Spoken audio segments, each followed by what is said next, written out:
भारत के राजनीतिक इतिहास में कुछ परिवार ऐसे हैं जिनकी छाप देश की तकदीर और तर्ज राजनीति पर गहराई से उतरती है। इनमें सबसे बड़ा नाम है गांधी परिवार का। स्वतंत्रता संग्राम से लेकर आज तक उनके संघर्ष, उपलब्धियां और विवाद देश की राजनीति की कहानी को बुने हैं। इस वीडियो में हम विस्तार से जानेंगे कैसे महात्मा गांधी से लेकर जवाहरलाल नेहरू, इंदिरा गांधी, राजीव गांधी और अब सोनिया राहुल तक यह परिवार भारत की राजनीति को आकार देता रहा है। तो चलिए इस राजनीतिक वंश के सफर की गहराई में चलते हैं, कदम दर कदम, इतिहास के पन्नों से लेकर वर्तमान तक। 1857 भारतवर्ष के इतिहास में यह वर्ष एक तूफान की तरह आया। यह केवल सिपाहियों का विद्रोह नहीं था, यह उस जनगण की चीख थी जो वर्षों की गुलामी के बाद फूट पड़ी थी। मेरठ से शुरू हुआ यह संघर्ष दिल्ली, लखनऊ, झांसी और कानपुर तक फैल गया। तात्या टोपे, रानी लक्ष्मीबाई, बहादुर शाह जफर, इन जैसे वीरों ने अपने प्राण दांव पर लगा दिए। ब्रिटिश हुकूमत इस बगावत को सिपाही विद्रोह कहकर इतिहास के पन्नों में छोटा कर गई, पर असल में यह भारत का पहला स्वतंत्रता संग्राम था। इसी संघर्ष की राख में कई सालों बाद एक ऐसी चिंगारी जन्म लेने वाली थी जो आने वाले समय में भारत के भविष्य को आकार देगी। नेहरू परिवार। मोतीलाल नेहरू, एक समृद्ध वकील और राष्ट्र की राजनीति में प्रवेश। 1861 इलाहाबाद।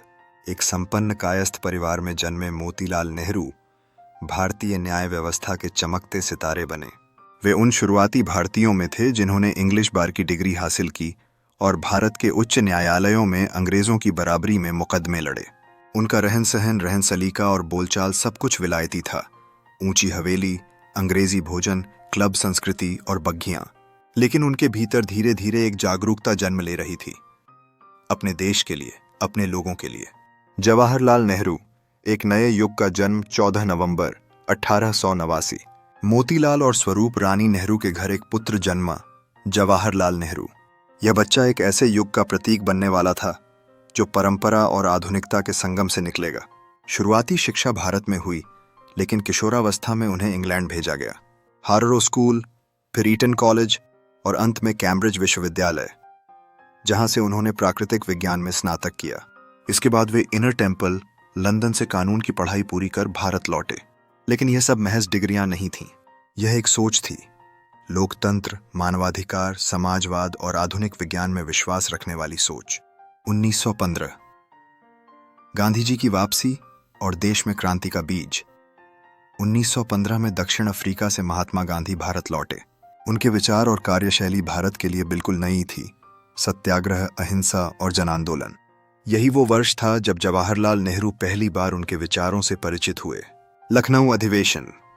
पहली भेंट 1916। कांग्रेस का लखनऊ अधिवेशन। यहीं पर नेहरू की गांधी से पहली भेंट हुई। एक युवक जिसने पश्चिमी शिक्षा प्राप्त की थी, वह अब एक ऐसे संत से मिल रहा था जो चरखा चलाता था, खादी पहनता था और गांव-गांव में जाकर जनता से जुड़ता था। यह भेंट नेहरू के जीवन की दिशा बदलने वाली थी। जलियांवाला बाग हत्याकांड और नेहरू का अंतर्मन जागता है। 13 अप्रैल 1919। बैसाखी का पर्व, अमृतसर का जलियांवाला बाग। हजारों लोग शांतिपूर्ण सभा के लिए इकट्ठा थे। अचानक जनरल डायर ने गोलियों की बौछार करा दी। निहत्थे लोग मरते गए, चीखते रहे, भाग नहीं सके क्योंकि बाग के दरवाजे बंद कर दिए गए थे। सैकड़ों लोग शहीद हुए। इस रक्तपात ने पूरे भारत को झकझोर दिया और नेहरू भी अछूते नहीं रहे। उन्होंने अपने लेखों में लिखा, यह वह क्षण था जब मेरे भीतर कुछ टूट गया। अब मैं सिर्फ कानून नहीं पढ़ूंगा, अब मैं देश की लड़ाई लड़ूंगा। 1920 असहयोग आंदोलन और नेहरू की सक्रियता। गांधी जी ने ब्रिटिश हुकूमत के खिलाफ पहला राष्ट्रव्यापी अहिंसात्मक आंदोलन छेड़ा, असहयोग आंदोलन।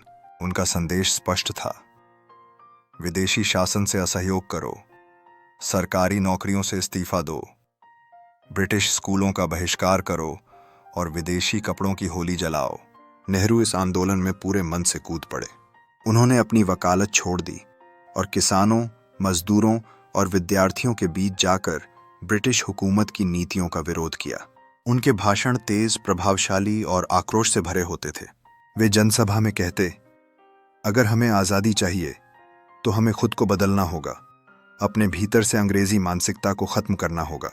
1933 पहली जेल यात्रा और कांग्रेस में ऊंचा कद 1933। नेहरू को पहली बार ब्रिटिश सरकार ने जेल भेजा। जेल की कोठरी में बैठकर उन्होंने आत्ममंथन किया और राजनीति को जीवन का लक्ष्य बना लिया। इसके बाद कई बार वे जेल गए, कभी नमक सत्याग्रह में तो कभी सविनय अवज्ञा आंदोलन में। हर बार वे लौटे तो और मजबूत होकर। कांग्रेस के भीतर उनका कद बढ़ता गया। सुभाष चंद्र बोस और सरदार पटेल जैसे दिग्गजों के साथ उनकी वैचारिक बहसें होतीं, लेकिन लक्ष्य सबका एक ही था, आज़ादी। 1941 पिता मोतीलाल नेहरू का निधन जवाहरलाल के लिए यह निजी क्षति थी। मोतीलाल नेहरू, जिन्होंने इलाहाबाद में आनंद भवन को कांग्रेस का संचालन केंद्र बना दिया था, उन्होंने अंतिम समय तक देश सेवा की। उनकी मृत्यु के बाद नेहरू और अधिक निष्ठा से गांधी जी के विचारों के साथ जुड़ गए। 1942 भारत छोड़ो आंदोलन। यह था आजादी की लड़ाई का निर्णायक मोड़। अंग्रेजों भारत छोड़ो, यह नारा भारत की गूंज बन गया। गांधी जी, नेहरू, पटेल, राजेंद्र प्रसाद सभी को जेल में डाल दिया गया। नेहरू को अल्मोड़ा जेल और फिर आगा खां पैलेस ले जाया गया, लेकिन जेल की दीवारें उनके विचारों को कैद नहीं कर सकीं। वहीं से उन्होंने अपनी सबसे प्रसिद्ध किताबें लिखीं। डिस्कवरी ऑफ इंडिया, एक ग्रंथ जो भारतीय सभ्यता, संस्कृति और स्वतंत्रता के विचारों का दर्पण है। 1945 द्वितीय विश्व युद्ध का अंत और भारत में नए बदलाव युद्ध खत्म हुआ और अंग्रेज अब थक चुके थे। ब्रिटेन की अर्थव्यवस्था चरमरा गई थी। भारत में नेवल विद्रोह, किसानों की बगावत और कांग्रेस की लोकप्रियता ने साफ कर दिया, अब आजादी को रोका नहीं जा सकता। नेहरू अब भारत की अंतरिम सरकार के उप प्रधानमंत्री और विदेश मंत्री बने। यह पहला मौका था जब उन्होंने प्रशासनिक जिम्मेदारी संभाली। 1947 बंटवारा और स्वतंत्रता, यह साल था सपनों के सच होने का, लेकिन बहुत भारी कीमत पर। 15 अगस्त 1947 आधी रात दिल्ली के संसद भवन में नेहरू का ऐतिहासिक भाषण गूंजा। हमने एक वादा किया था और आज वह वादा पूरा हुआ। भारत अब जाग गया है, लेकिन इसी के साथ आई बंटवारे की विभीषिका। लाखों लोग मारे गए, करोड़ों बेघर हुए। गांधी इस हिंसा से टूट गए और दिल्ली की सड़कों पर शांति के लिए उपवास करने लगे। नेहरू अब भारत के प्रथम प्रधानमंत्री बन चुके थे, एक ऐसे देश के नेता जिसे अभी खुद को खड़ा करना था। 15 अगस्त 1947 भारत आजाद हो गया, लेकिन बंटवारे की आग में झुलसकर। चारों ओर दंगे, शरणार्थियों की भीड़, लाशों के ढेर और एक अनिश्चित भविष्य। नेहरू प्रधानमंत्री बने। एक नया भारत गढ़ने का सपना। जवाहरलाल नेहरू ने एक ऐसे राष्ट्र की बागडोर संभाली जिसे आजादी तो मिल चुकी थी, लेकिन वह आंतरिक रूप से बुरी तरह बिखरा हुआ था। उनकी सबसे बड़ी चुनौती थी भारत को एकजुट रखना और एक लोकतांत्रिक धर्मनिरपेक्ष गणराज्य बनाना। 1947 से 1949 संविधान निर्माण की नींव डॉ. भीमराव अंबेडकर संविधान सभा की प्रारूप समिति के अध्यक्ष बने। नेहरू ने उन्हें पूरा समर्थन दिया, क्योंकि वे जानते थे कि भारत को ऐसा संविधान चाहिए जो हर नागरिक को समान अधिकार दे। 26 नवंबर 1949 भारत का संविधान बनकर तैयार हुआ। 26 जनवरी 1950 भारत एक संप्रभु, समाजवादी, धर्मनिरपेक्ष लोकतांत्रिक गणराज्य बन गया। राजा महाराजाओं की सत्ता खत्म हो गई, अब जनता ही सर्वोच्च थी। नेहरू ने उस दिन कहा, यह सिर्फ एक दस्तावेज नहीं, बल्कि करोड़ों भारतीयों के खून पसीने का सपना है। 1951 पहला आम चुनाव। नेहरू की सरकार ने देश में पहला लोकसभा चुनाव कराया, एक अभूतपूर्व प्रयोग जिसमें करोड़ों लोगों ने पहली बार लोकतंत्र के तहत अपने मताधिकार का प्रयोग किया। भारतीयों को पहली बार लोकतंत्र का स्वाद मिला। नेहरू के नेतृत्व में कांग्रेस पार्टी को प्रचंड बहुमत मिला। पंचवर्षीय योजनाएं और औद्योगिक क्रांति। नेहरू विज्ञान और तकनीक में विश्वास करते थे। उन्होंने कहा, हमारे नए मंदिर होंगे, स्टील फैक्ट्री, विशाल बांध और ज्ञान के विश्वविद्यालय। इसलिए उन्होंने बनवाए भाखड़ा नांगल बांध, भारतीय प्रौद्योगिकी संस्थान IIT, भारत हेवी इलेक्ट्रिकल्स, भेल, इसरो और DRDO जैसे वैज्ञानिक संस्थान। हर 5 वर्षों की योजनाएं बनाई गईं ताकि भारत को खेती, उद्योग और शिक्षा में आत्मनिर्भर बनाया जा सके। गुटनिरपेक्ष आंदोलन। वैश्विक नेता बनते नेहरू। जब पूरी दुनिया अमेरिका और सोवियत संघ के 2 धड़ों में बंटी थी, तब नेहरू ने कहा, भारत किसी भी गुट का हिस्सा नहीं बनेगा। नेहरू ने मिस्र, इंडोनेशिया, युगोस्लाविया और घाना जैसे देशों के नेताओं के साथ मिलकर गुटनिरपेक्ष आंदोलन की नींव रखी। भारत अब सिर्फ एक नया देश नहीं बल्कि एक नया नेतृत्वकर्ता बन गया। 1959 तिब्बत संकट और चीन से टकराव। जब दलाई लामा भारत में शरण लेने आए तो चीन भड़क उठा। नेहरू ने उन्हें शरण दी, लेकिन इससे भारत चीन के संबंधों में खटास आ गई। 1962 भारत चीन युद्ध। नेहरू की सबसे बड़ी विफलता। अक्टूबर 1962 में चीन ने भारत पर अचानक हमला कर दिया। नेहरू को इस युद्ध की कोई पूर्व जानकारी नहीं थी। भारत को हार का सामना करना पड़ा। यह वही नेहरू थे जिन्होंने हिंदी चीनी भाई भाई का नारा दिया था, लेकिन अब वही चीन भारत के लिए सबसे बड़ा धोखा बन गया। नेहरू आलोचना के घेरे में आ गए, लेकिन उन्होंने कहा, मैं जिम्मेदार हूं, भारत को फिर से मजबूत करना होगा। 27 मई 1964 नेहरू का निधन। नेहरू ने अंतिम सांस ली। 27 मई 1964 को पूरे देश में शोक की लहर दौड़ गई। राजघाट पर उनकी चिता जली और एक युग का अंत हुआ। पिता के जाने के बाद देश की निगाहें अब कांग्रेस पर थीं। लाल बहादुर शास्त्री, एक छोटा कद मगर बड़ा नेतृत्व। 15 जून 1964 लाल बहादुर शास्त्री प्रधानमंत्री बने। उनकी सादगी, ईमानदारी और नारे जय जवान जय किसान ने देश को प्रेरित किया। 1965 में जब पाकिस्तान ने भारत पर हमला किया तो शास्त्री जी ने सख्त जवाब दिया। भारत ने पाकिस्तान को पीछे हटने पर मजबूर किया। ताशकंद समझौता और एक रहस्य। 10 जनवरी 1966 शास्त्री जी ने ताशकंद में पाकिस्तान के राष्ट्रपति अयूब खान के साथ शांति समझौता किया, मगर उसी रात वे रहस्यमयी तरीके से मृत पाए गए। अब तक यह रहस्य बना हुआ है, क्या यह दिल का दौरा था या कुछ और? इंदिरा गांधी, गूंगी गुड़िया से लौह महिला तक, शास्त्री जी के निधन के बाद कांग्रेस के वरिष्ठ नेताओं ने इंदिरा गांधी को एक कमजोर चेहरा समझकर प्रधानमंत्री बनवा दिया। वे सोचते थे कि वो कठपुतली बन जाएंगी, मगर वो गलत थे। 1971 पाकिस्तान का विभाजन और बांग्लादेश का जन्म। इंदिरा गांधी ने फैसला लिया पाकिस्तान को जवाब देने का। पूर्वी पाकिस्तान में हो रहे अत्याचार के विरोध में भारत ने सैन्य कार्रवाई शुरू की। 15 दिसंबर 1971 भारत की सेना ने पाकिस्तान की सेना को घुटनों पर ला दिया। पाकिस्तानी जनरल नियाजी ने लगभग 30,000 सैनिकों के साथ आत्मसमर्पण किया। ढाका बना बांग्लादेश की राजधानी। इंदिरा गांधी को भारत की दुर्गा कहा गया। 1972 पॉकेट में रखी अदालत। अब इंदिरा गांधी पर सत्ता का नशा चढ़ चुका था। राजनारायण नामक नेता ने इलाहाबाद हाईकोर्ट में इंदिरा गांधी के खिलाफ चुनावी धोखाधड़ी का मामला दर्ज कराया। 12 जून 1975 कोर्ट ने फैसला दिया, इंदिरा गांधी ने चुनावी नियमों का उल्लंघन किया, उनका चुनाव रद्द किया जाए। इस फैसले से हड़कंप मच गया। देश भर में इमरजेंसी की आहट सुनाई देने लगी। 25 जून 1975 भारत में आपातकाल रात के अंधेरे में राष्ट्रपति के दस्तखत से लागू हुआ। आपातकाल। प्रेस की स्वतंत्रता खत्म। विपक्षी नेताओं की गिरफ्तारी। हजारों कार्यकर्ताओं को जेल में डाल दिया गया। इंदिरा गांधी और उनके बेटे संजय गांधी ने तानाशाही रवैया अपनाया। जबरन नसबंदी अभियान। स्लम हटाओ के नाम पर गरीबों के घर उजाड़े गए, लोगों की आवाज दबा दी गई। देश एक डर की गिरफ्त में था। 1977 जनता पार्टी की सुनामी, मगर जनता चुप नहीं बैठी। जयप्रकाश नारायण, अटल बिहारी वाजपेयी, मोरारजी देसाई और दूसरे नेताओं ने मिलकर जनता पार्टी बनाई। मार्च 1977 में हुए चुनावों में इंदिरा गांधी और उनकी पार्टी को करारी हार मिली। जनता पार्टी की सरकार बनी। 1980 वापसी और पंजाब संकट सत्ता जाने के बाद इंदिरा गांधी ने फिर से जनसंपर्क किया। उनकी राजनीतिक रणनीति रंग लाई और 1980 में वो फिर प्रधानमंत्री बनी। मगर अब भारत का एक और हिस्सा जल रहा था, पंजाब। खालिस्तान आंदोलन। भारत की एकता को चुनौती भिंडरांवाले जैसे चरमपंथी नेताओं ने अलग देश खालिस्तान की मांग शुरू की। उन्होंने अमृतसर के स्वर्ण मंदिर को ही किले में बदल दिया। Operation blue star.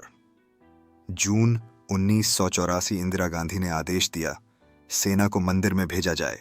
3 से 6 जून 1984 सेना ने ऑपरेशन ब्लू स्टार के तहत स्वर्ण मंदिर में घुसकर भिंडरांवाले और उसके साथियों को मार गिराया, मगर इस कार्रवाई ने सिख समुदाय में गहरी नाराजगी पैदा कर दी। 31 अक्टूबर 1984 प्रधानमंत्री की हत्या। इंदिरा गांधी के 2 सिख अंगरक्षकों ने ही उन्हें गोलियों से छलनी कर दिया। पूरा देश स्तब्ध रह गया। उनकी मौत के बाद दिल्ली और दूसरे शहरों में सिख विरोधी दंगे भड़क उठे। हजारों सिखों को मार दिया गया। इंदिरा गांधी, एक नेता जो वक्त के साथ लौह महिला बनी, मगर जिनकी सत्ता की भूख ने देश को भय, आपातकाल और बंटवारे की ओर धकेला। अब अगला अध्याय शुरू होगा, एक ऐसे वारिस के साथ जिसकी विरासत इंदिरा से भी ज्यादा विवादों से भरी थी। इंदिरा गांधी के बाद देश की नई उम्मीद। इंदिरा गांधी की हत्या के बाद देश में शोक की लहर थी, पर राजनीति ने नया चेहरा तलाश लिया, उनका बेटा राजीव गांधी। 24 अक्टूबर 1984 को राजीव गांधी ने भारत के प्रधानमंत्री पद की शपथ ली। उनकी उम्र थी केवल 3 और 30 वर्ष। इतिहास के सबसे कम उम्र के प्रधानमंत्री राजीव गांधी। नई सोच और तकनीक की ओर राजीव गांधी ने कहा, भारत को दुनिया के नक्शे पर तकनीकी महाशक्ति बनाना होगा। उन्होंने दूरसंचार और कंप्यूटर को बढ़ावा दिया। उनका सपना था भारत को डिजिटल युग में लाना। सामाजिक सुधार और युवाओं को नई दिशा। राजीव ने युवाओं को जोड़ने के लिए कदम उठाए। नवयुवक मंडल का गठन, शिक्षा और विज्ञान पर जोर, महिला सशक्तिकरण की पहल, भारत का पहला उपग्रह आर्यभट्ट। उनके शासनकाल में भारतीय अंतरिक्ष कार्यक्रम ने तेजी पकड़ी। आर्यभट्ट जैसे उपग्रहों के लॉन्च से भारत की तकनीकी छवि चमकी। बोफोर्स घोटाला, एक काला अध्याय, लेकिन सफलता के साथ ही अंधेरा भी आया। 1986 में सामने आया बोफोर्स घोटाला, जिसमें बताया गया कि विदेशी कंपनी बोफोर्स ने भारत की सेना के लिए बंदूकों के सौदे में बड़े पैमाने पर रिश्वत दी। इस घोटाले ने राजीव गांधी के राजनीतिक करियर को गंभीर चोट पहुंचाई। राजीव गांधी की लोकप्रियता में गिरावट। खबरें आईं कि राजीव के करीबी नेता इस घोटाले में शामिल थे। जनता में असंतोष बढ़ा। कांग्रेस पार्टी के लिए यह समय मुश्किल था। 1991 राजीव गांधी का बलिदान। राजीव गांधी ने श्रीलंका में LTTE, liberation tigers of Tamil इलम के खिलाफ सशस्त्र अभियान का समर्थन किया, पर उसी LTTE ने बदला लेने का फैसला किया। 24 मई 1991 को तमिलनाडु के श्रीपेरुम्बुदूर में राजीव गांधी पर आत्मघाती बम विस्फोट हुआ। उनकी मृत्यु देश के लिए एक बड़ा सदमा थी। राजीव गांधी की विरासत। राजीव गांधी को याद किया जाता है उनके सपनों के लिए, उनके सुधारों के लिए और उनकी युवाओं के लिए किए गए प्रयासों के लिए, पर साथ ही उनके शासन में आए घोटाले और विवाद भी याद रहेंगे। राजीव गांधी का युग था सपनों का, उम्मीदों का, लेकिन साथ ही संघर्ष और गहरी सियासी जद्दोजहद का भी। अब शुरू होगा एक नया अध्याय। संसद और देश की राजनीति में नए उतार चढ़ाव, नया दौर और एक नया परिवार संघर्ष। 1925 से लेकर स्वतंत्रता तक गांधी परिवार का उदय। मोहनदास करमचंद गांधी, जिन्हें हम सब महात्मा गांधी के नाम से जानते हैं, वे थे एक सरल, सच्चे और देशभक्ति के प्रतीक।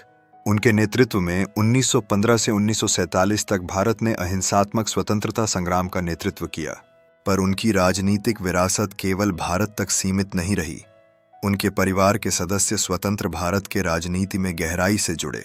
जवाहरलाल नेहरू। गांधी परिवार से जुड़ाव। जवाहरलाल नेहरू महात्मा गांधी के करीबी सहयोगी और कांग्रेस के प्रमुख नेता बने।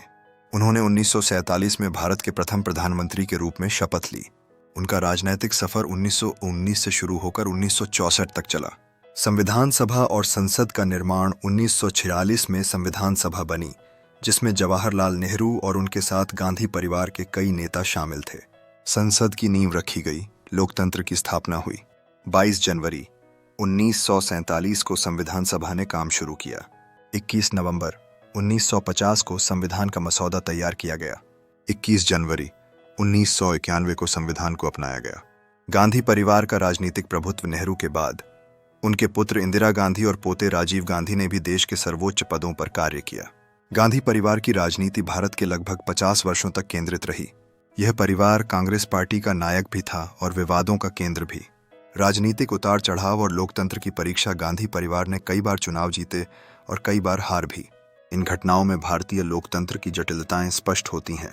आपातकाल 1975 और 1977, लोकतंत्र पर संकट। बोफोर्स घोटाला 1980 के दशक, राजनीतिक विश्वासघात, विभाजनकारी राजनीति, पंजाब, कश्मीर और अन्य क्षेत्रीय समस्याएं। 20वीं से 21वीं सदी तक गांधी परिवार की भूमिका। 21वीं सदी में गांधी परिवार ने धीरे धीरे अपनी सत्ता खोई, लेकिन वे अभी भी भारतीय राजनीति में एक महत्वपूर्ण नाम हैं। उनकी विरासत अब भी देश की राजनीति और सामाजिक जीवन में गूंजती है। गांधी परिवार एक ऐसा परिवार जो स्वतंत्रता संग्राम से लेकर आज तक भारत की राजनीति का एक अहम हिस्सा रहा। उनकी उपलब्धियां, संघर्ष, विवाद और बलिदान भारत के इतिहास का अभिन्न अंग हैं। 21वीं सदी की शुरुआत, चुनौतियां और बदलाव। जब नया सदी का सूरज उगा, गांधी परिवार को नए राजनीतिक परिदृश्य में कई चुनौतियों का सामना करना पड़ा। कांग्रेस पार्टी, जो वर्षों तक देश की प्रमुख शक्ति रही, अब नई राजनीतिक पार्टियों और विचारधाराओं से मुकाबला कर रही थी। संख्या देखें तो 2003 के लोकसभा चुनाव में कांग्रेस को भारी हार का सामना करना पड़ा। यह पहली बार था जब परिवार की छवि को गंभीर आघात लगा।